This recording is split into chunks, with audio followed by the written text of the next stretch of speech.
Okay, let's go to the settings tab toward the top there, and I'm going to walk you through the settings and what each thing means. Okay, so your site address is basically where your people can find your website using this domain. So when you copy and paste this into a web browser, your website will pop up.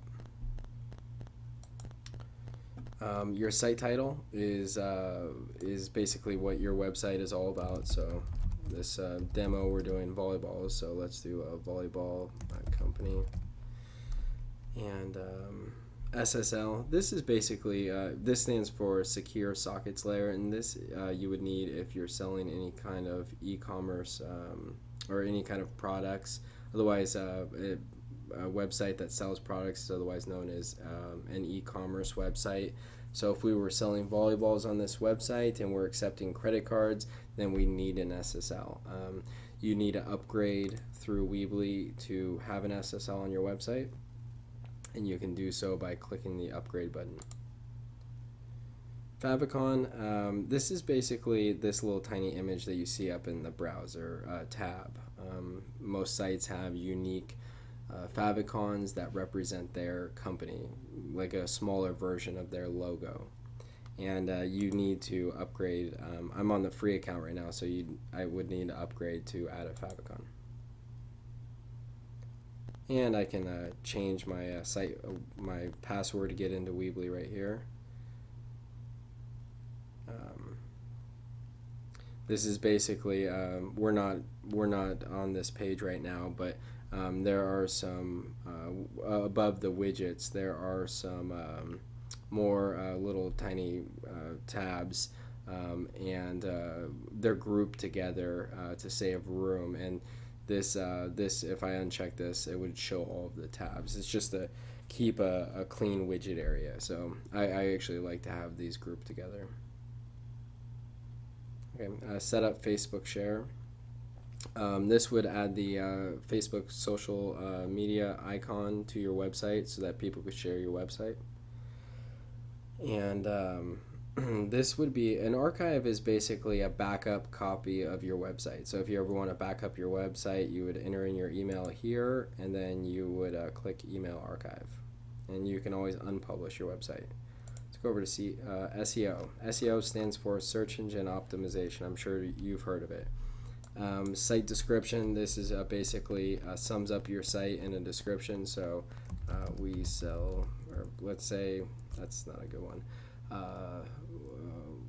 Best volleyballs on the internet. Meta keywords.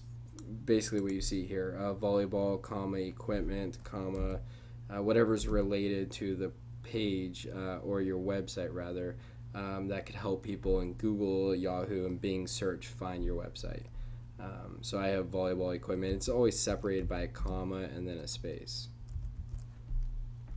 Footer code. This is if you want to add a Google Analytics code, which will help you track your website's analytics more in depth. Header code. This is for Google Webmaster. Google Webmaster allows you to manage your site. So you can manage your sitemap, which shows a index of all your pages. You can basically communicate with Google about how you want your website to be seen through Google search, and you can see how many views your site's getting. So it does have some of the features of analytic tracking that you can find in Google Analytics, but it's much more simple. It gives you more tools on, telling Google how you want your website to be seen. So if you want to get a link removed from Google search because of it's a link you're not using anymore, a page you're not using anymore, you can submit that request to Google. So that's what Google Webmaster Tools is about. And you can find Google Analytics through going to google.com/analytics, or webmasters would be google.com/webmaster. Both you can have for free, create free accounts. You can switch this on or off. Off would you leave it off unless you are building the website and you don't want Google to find it yet. Usually when I build a website and it's just halfway finished, first impressions are everything. So if your website's halfway finished, don't let Google access your site yet. So I would actually have this on until I'm ready to launch my website. Absolutely. First impressions are so important. And basically what it does is it adds a disallow rule to your htaccess file, and that's all kind of behind the scenes, but that's what it does. So 301 redirects, basically if you've moved a page, so let's say you had a page that was called let's say your old URL for your contact page was contact.html.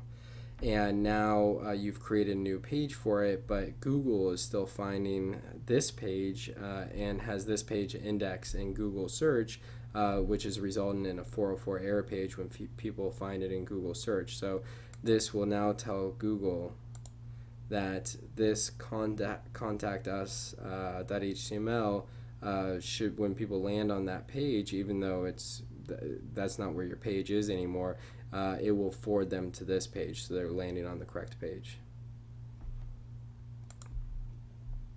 Okay, and editors. Let's see here. If you want to add another editor to your website, so let's say there's a couple people in your office, you want to have access to editing your website, here is where you can add an editor. Put in their email address, welcome message, and what role they're going to play as far as what kind of permissions they're going to have, how much access are they going to have to editing your website. Members, this is really for like pro accounts or higher through Weebly. It will allow you to have members on your website where they can log into your website. Usually with like e-commerce websites where you're selling products, you would want something like this. Store, moving right along to store. This is going to be another video. We'll focus on the store.